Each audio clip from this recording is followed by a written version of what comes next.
Good morning, and thank you for joining us for All Things Heart. I'm Alexis Del Cid. We are working hard to bring you some pretty incredible shows this coming fall. Until then, we'll be sharing some Encore presentations of our favorite episodes every Thursday morning at 10 a.m. all summer long. So sit back and enjoy this best of All Things Heart.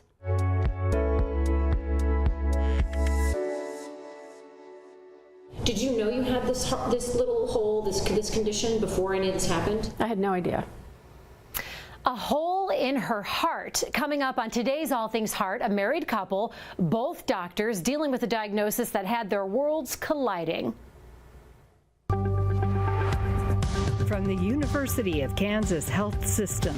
I am amazed. The team here is great. I came on a Tuesday, and then by Saturday I had a heart in me. I have never seen a group of people work together so good as this team of heart specialists. I mean, it's just unreal.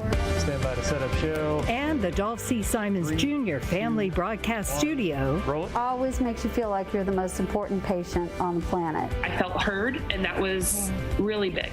This is All Things Heart.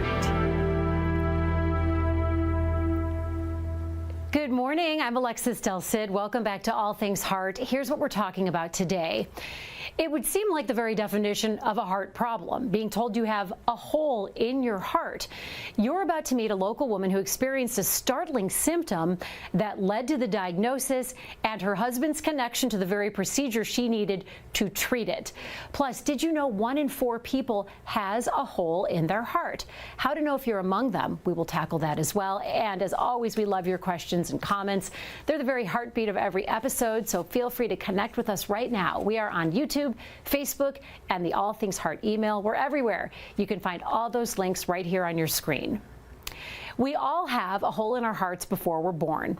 And for 75% of us, it closes up in those first few months after we're born. That wasn't the case for Dr. Deanna Tadros. She had no idea until one very strange evening. To understand the bond between Dr. Peter Tadros and his wife, Dr. Deanna Tadros, you have to go back to their college days when they were just 2 fresh-faced students far from home. There's a story there, obviously. There's a big story. And a young Peter did something pretty gutsy. There is a dance at Rice where the girls ask the guys, and so I, in my typical brazen way, asked her to ask me. And I had no clue. Yeah, she had no clue. I thought we were just friends. Yeah. She shot him down, but that only made her more intriguing to him. And by the end of senior year, he'd worked up the nerve to ask her to one of his dances. This time she said yes. 3 decades, 2 medical degrees, 2 daughters, and 1 sweet dog named Finnegan later. Finny is as close to being a stuffed animal and still being alive. Dr. Tadros and Dr. Tadros have built a beautiful life, one that came with quite a scare in April of 2022. We were in the kitchen talking, just a regular conversation, laughing, and all of a sudden, I couldn't speak. Being the physician I ran into the bathroom and I looked at my face to look for facial droop. Classic physician, she's sitting there trying to self-diagnose, which is what I would do too. So, They can laugh about it now, but at the time it was scary. Ultimately, she was able to write down what was wrong, and they headed to the ER at the University of Kansas Health System. As soon as we got in the car, I called and activated the stroke team. Emergency department, this is Stacy. I was diagnosed with a patent foramen ovale. Also called a PFO, it's a little hole between the top 2 chambers of the heart that closes up in most people after they're born. That didn't happen with her heart. So a small clot had crossed, then traveled up the carotid artery, which is the major blood vessel, up into the brain, and then lodged in a part of the brain that controls your speaking, basically. It was in the ER that all of their worlds collided at once, because Dr. Peter Tadros is actually an interventional structural cardiologist. His specialty, treating PFOs. And one of the crazy things about this whole thing is he actually was one of the first people in the region to start doing this procedure. Yeah, so this is one of my areas of expertise. He helped write a paper on this. It's very weird. Was there any part that crossed your mind where you were like, I know how to do the PFO closure, let me do it? No. One of my partners, Eric Hockstead, I asked him to do that. There was added pressure, if that's even possible. Dr. Deanna Tadros is also close to Dr. Eric Hockstead. In residency. He was my supervising resident when I was on an internal medicine, so I've known Eric for a long time. All three doctors together again, but this time under circumstances they never could have foreseen so many years ago. Wow. And we are thrilled to have the whole band is back together. We have Dr. Deanna Tadros with us today, along with her husband, Dr. Peter Tadros. We also have emergency medicine doctor Chad Cannon, who was there that night, and the doctor who performed her PFO closure, interventional cardiologist Dr. Eric Hockstead, who joins us virtually. Thank you all so much. First of all, Dr. Deanna Tadros, how are you feeling today? I'm feeling great, thankfully. What's it like to see your story told like that in retrospect? I just feel so blessed to be okay. Yes. And to have been in a situation where I was taken care of very quickly. And surrounded by experts. I want to go back to when you couldn't form words. Was that your only symptom? I mean, you could think what you wanted to say and they just wouldn't come out of your mouth? Yes, that was my only symptom. It was very strange. We were having a conversation, and all of a sudden, I just couldn't get the words out. Wow. And I checked, looked in the mirror to make sure I didn't have facial droop, because something was wrong. And I opened a book, and I was understanding what I was reading.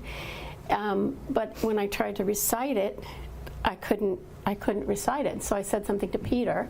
At first he thought I was joking around. Right. And then he could tell, no, I wasn't joking. I was able to write things down. I was able to completely understand. So I did you just write could down? not. Yes. I can't speak? Yes. But I could not. I mean, it was garbly when I spoke. Okay, so you're sitting there, you're in the kitchen standing having a conversation. Dr. Deanna takes off. You don't think anything of it. You don't know she's in the bathroom trying to self-diagnose herself for, God forbid, a stroke.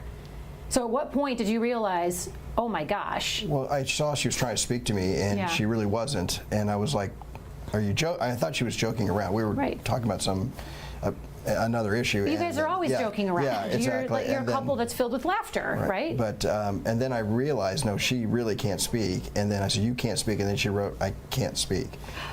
So then I knew, okay, well, we had something really serious going on. She had a thing called expressive aphasia, which is one stroke symptom where you can't speak. You can understand, but you can't speak. This gives me the chills, and not in a good way, when I'm hearing this, because I'm trying to think about how you felt, because as a doctor, you're such a good doctor and you always stay calm and collected, but when it's happening to the love of your life, did you feel a whoosh of panic in that moment? Yeah, I mean, you feel extremely concerned, for sure. Yeah. You're very worried. So, we popped some aspirin and we're like, let's go to KU. So we said a prayer. And then popped in the car and then got the stroke team going, and that's where Dr. Cannon came in and was instrumental in getting things going. So, and that's what I want to bring in Dr. Cannon here. So when you get the call from Dr. Tadros, activate a stroke team, what does that look like when a stroke team is being activated? Sure. So he called on the phone while he was driving in, and he quickly told me the story, and I immediately knew this was very concerning. So I paused, activated our stroke team, which consists of sending out a message to a multidisciplinary team, including a stroke neurologist, a stroke nurse. It activates emergency. I happened to be working that day, so emergency physician, emergency nurse, a pharmacist. We notify a CAT scan tech to be ready, and we also notify the radiologist so they're ready to read the study. So it's really a big operation. A lot of folks notified. And at what point did you regain your speech? I think as we were driving into the emergency room, it's about a 30-minute drive, and it was improving. And by the time we were actually in the emergency room, it was pretty close to normal. But clearly something had happened. Right. Something alarming. And then Dr. Hockstead, ultimately you performed the procedure on your friend and your partner's wife, who's also your dear friend, so no pressure, right? Yeah, no pressure. It was a really unusual experience. Actually, Peter called me on the way to the emergency room because he's very responsible, and he didn't call me saying, you know, oh my gosh, my wife's having a stroke. He called to say, you know, I'm in the cath lab today. Can you cover? I can't really come in right now. And I asked him what, you know, he sounded kind of funny. He said, what's wrong? And then he told me the story. Wow.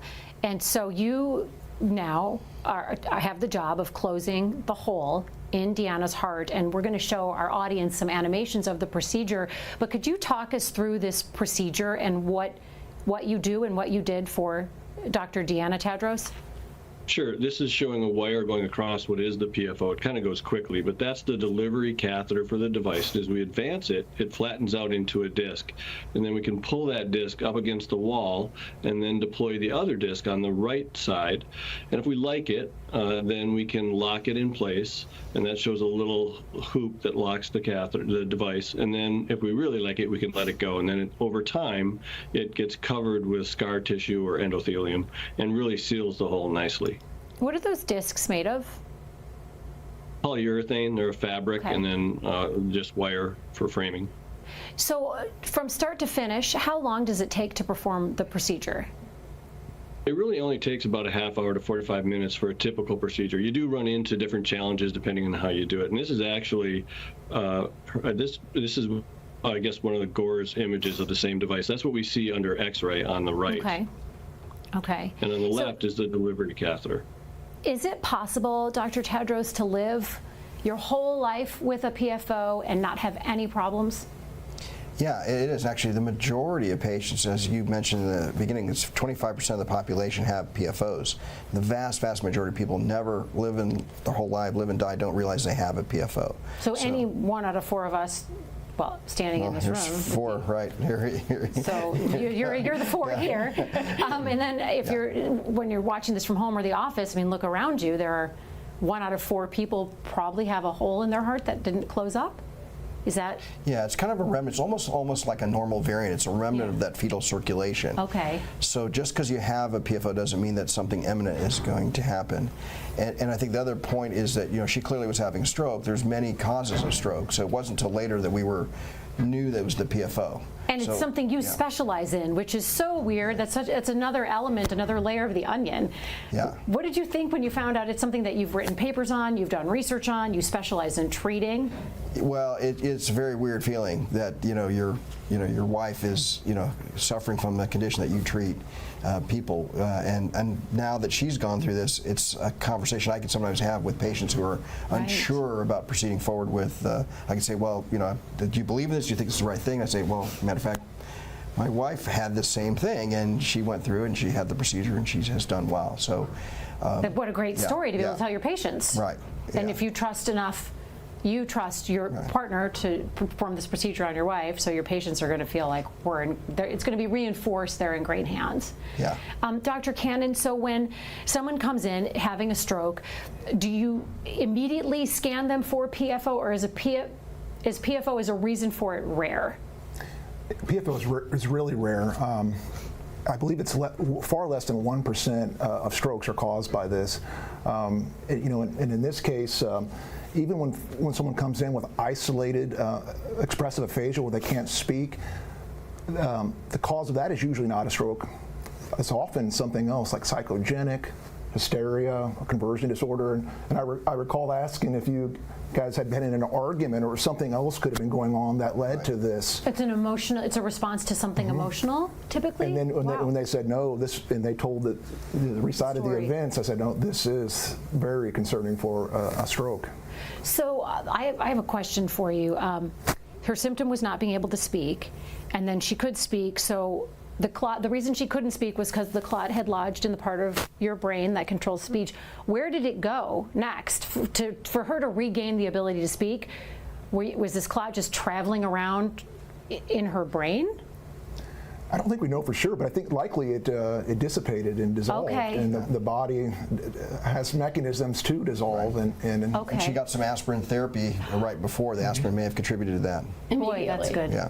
What'd you say? Immediately at home. Immediately. Yeah. So that would be advice. Would you give our viewers if you start feeling something like that? Is there any risk to just taking 2 aspirin right away? Obviously, we're medical experts, but in general, if we're really confident about stroke, that would definitely be a good thing to do. Right. Yeah. To take that. Wow. So one of the things you learned also during all of this, Dr. Tadros and Dr. Cannon, was that Deanna had suffered a silent stroke even earlier. What's a silent stroke? So a silent stroke basically is discovered on imaging tests, and again, that's what she saw. In a different part of the brain, there was evidence of an old stroke in the balance end of the brain, but it was small enough that it didn't cause any symptoms. So silent means a stroke occurred, but you're unaware of it because there's no symptoms. And so looking back, by the very definition of it's silent because you're unaware of it, do you have any memory of one day having a weird dizzy spell or anything? Do you know when that might have happened? Any indication? Really, I don't. Of course, I tried to think back to when it could have happened. I got dizzy on a ride at Universal Studios, but right. Nothing that I could pinpoint. Doesn't? Yeah. Yeah. So that's kind of alarming. How many people might have a silent stroke in their lifetime and not realize it? Is there any tracking for that information? I don't know that we really know that information, Chad. I don't think there's any data for that. So, wow. But it did confirm that this was likely an embolic or a blood clot because we saw strokes in 2 different distributions in the brain. Holy moly. The thing with the PFOs is that, it's almost like a diagnosis of exclusion. That's the cause. Because so many things can cause stroke, you want to make sure, and PFOs are so common, the background noise denominator is so high that you want to make sure that there's not something else that's going on.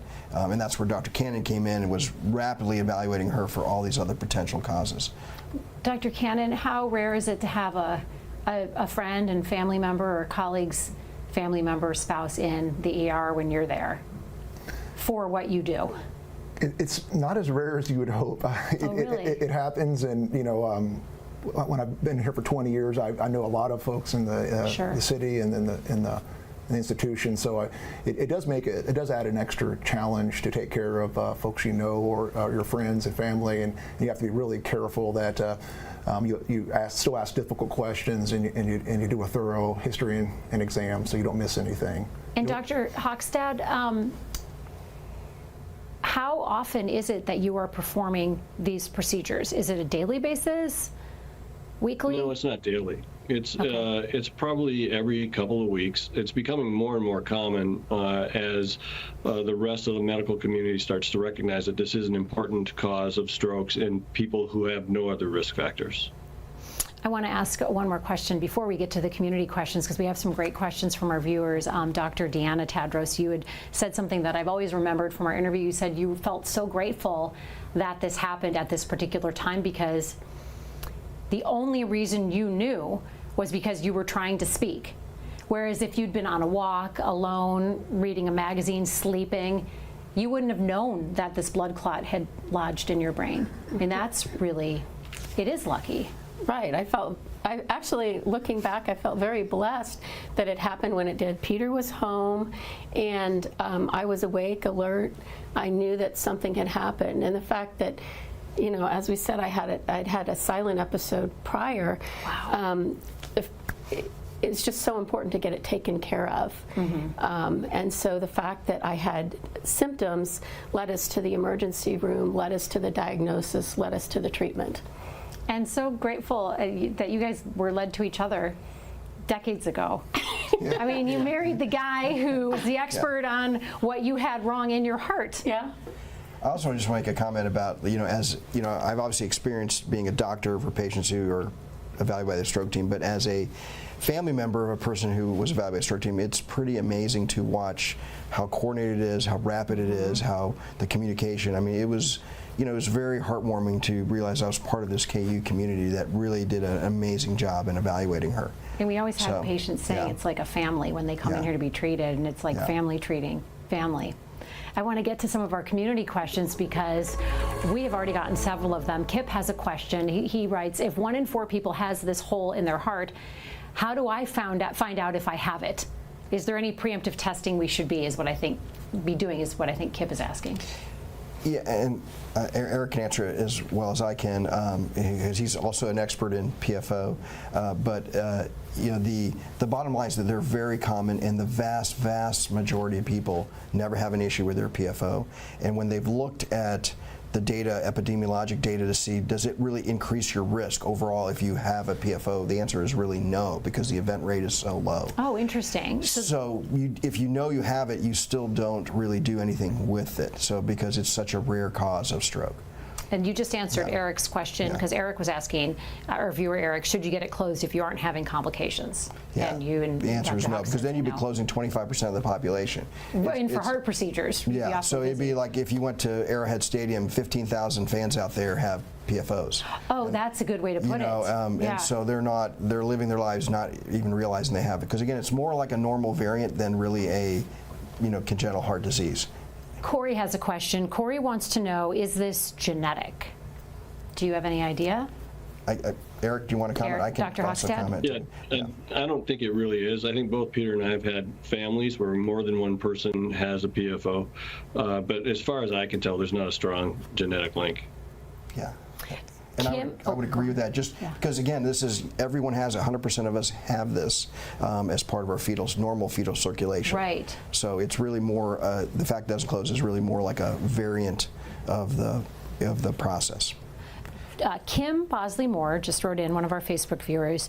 Kim wants to know, Dr. Deanna, were you having any symptoms before this happened to you at all, when you look back on that day? Nothing. It was as if, like flipping a switch. I was speaking at one point, and then our next part of the conversation where I was going to say something, I couldn't say it. It was that quick. Oh, that's wild.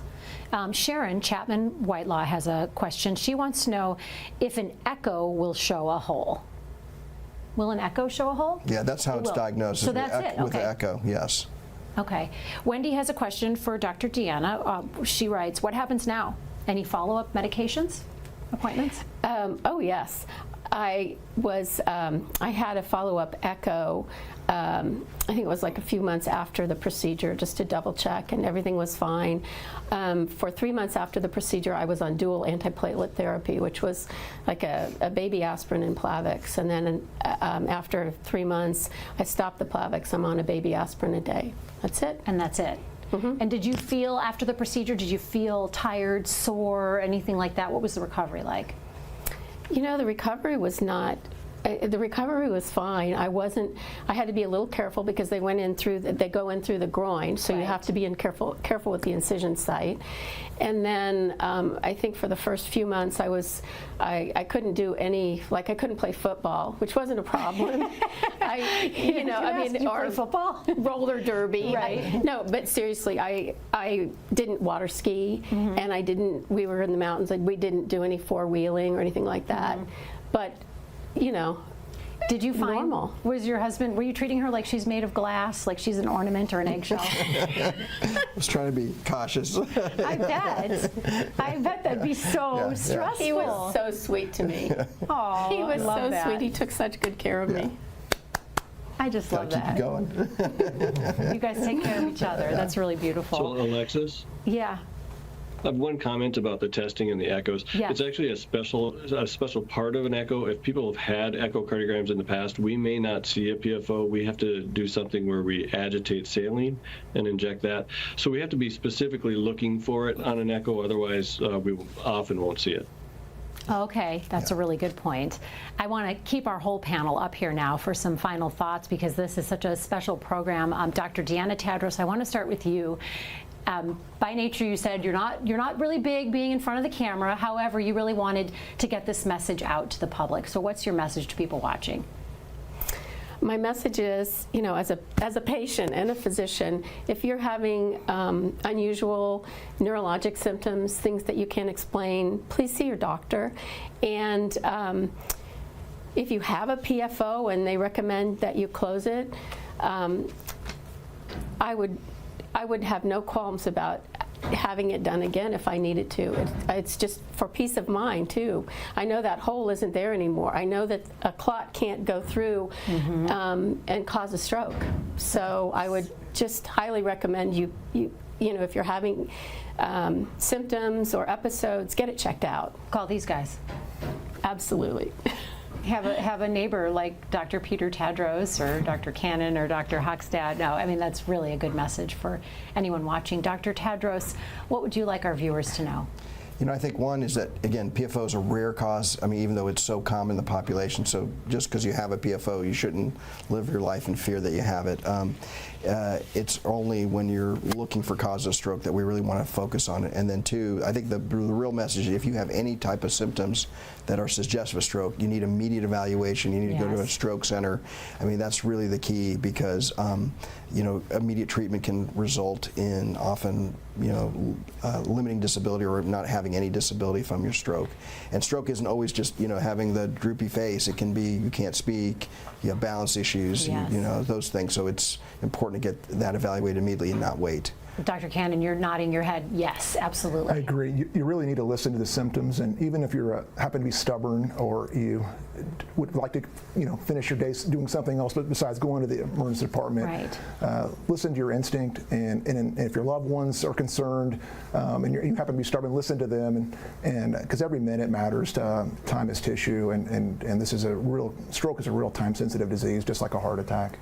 And Dr. Hochstad, in all your medical training, in all the bonds you form in med school with the people you work with now, is it surreal to be here telling this particular story with this particular patient? Yeah, it is a little bit surreal. I remember when Peter called and said what was going on and he's worried she was having a stroke. I don't know about Peter, but my brain immediately went to PFO because she's young, she doesn't have other risk factors. And my next thought was, oh, dang, he's going to call me. And he did. And we both looked at the echoes and confirmed there's a defect. And I was honored they asked me to do it.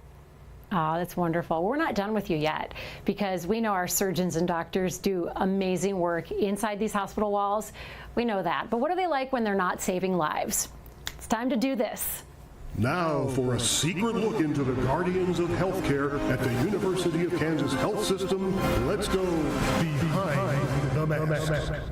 I told you there was a reason I was looking for personal pictures, so we're going to kick this off going behind the mask with Dr. Eric Hochstad. First of all, you have an adorable family. Who's this in this picture? Thank you. This is my wife, Mary, and then my oldest daughter, Kelsey, and her husband, Eric, my youngest daughter, Gracie, and then my middle daughter, Laura. And where are you here? We're at the U.S. Open. We're celebrating Kelsey's birthday and had a family reunion. My middle daughter, the daughter at the far end, lives in New York City. So as part of that celebration, we all went to the U.S. Open. That's a great shot. Okay, now let's go to Lake of the Ozarks. What's your favorite thing to do at the lake, and who are you with here? I'm with some really good friends that when we first moved to town, we became lifelong friends. That's Steve Castor in the foreground. Terry Fields is next to me. And then starting on the far left, that's Jerry Fields and my wife, Mary. And, you know, we don't go to the lakes often, but we'd love to go. It's just beautiful to be there, and we enjoy being on the boat or tubing or going hiking. It's just a beautiful place to be, a great place to relax and connect with friends. Oh, you deserve to relax once in a while. So now it's time to play a little game called Where in the World is Dr. Chad Cannon? Dr. Cannon, we know you love to travel with small children to exotic, far-off locations. That's a hat trick right there. So where is this trip? We're going to start closest to home with this one. This is in Park City, Utah, which we travel and ski there every year.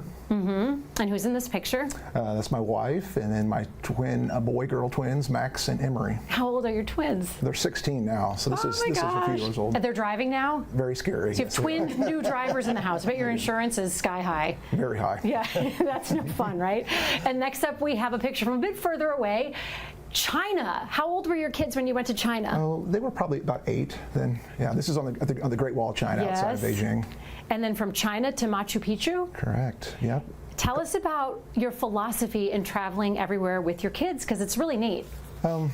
I think traveling, you learn a lot of life lessons that you don't always learn in school. So we've actually taken our kids out of school at times because we feel like being exposed to others and culture and foods is a really valuable experience. And beautiful. We have great memories. And what's on your bucket list after the Great Wall of China? I think I want to see the Great Pyramids and Petra. Oh, that'll be neat. Yeah. Talk about a field trip. Now we want to head to the Tadros family. We know your love story. We also know you guys love to travel. So let's take a look at some pictures you shared of a recent trip of a lifetime. You went to Israel? Tell us about that.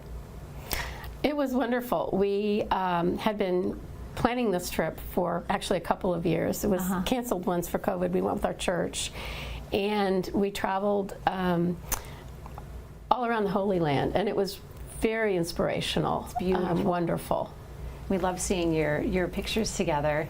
I bet that's a pretty neat adventure. Do you have anything next on your bucket list? You also have 2 daughters who are very accomplished. That's Petra, by the way. Oh, yeah. That is Petra. Petra, okay. Yeah. That was Petra. Sea of Galilee. Yeah. That's beautiful. And your daughters, are they also doctors? No. One's a doctor and one's a philosopher. They were not interested in medicine. Right. One's a biomedical engineer who's working for a nonprofit designing medical products for low resource countries. Wow. And she's down in Houston, and we have another daughter who's graduating from college this year and headed to law school, who wants to be an environmental lawyer to deal with energy inequity. We call that a power family. It's all from the mom. It's all from the mom side. Oh, I love that. Well, thank you so much for sharing a bit of your life with us and your journey. Thanks for taking the time to be here. We really appreciate Dr. Cannon, Dr. Tadros, Dr. Hochstad. Thank you, and we're so glad you're doing well.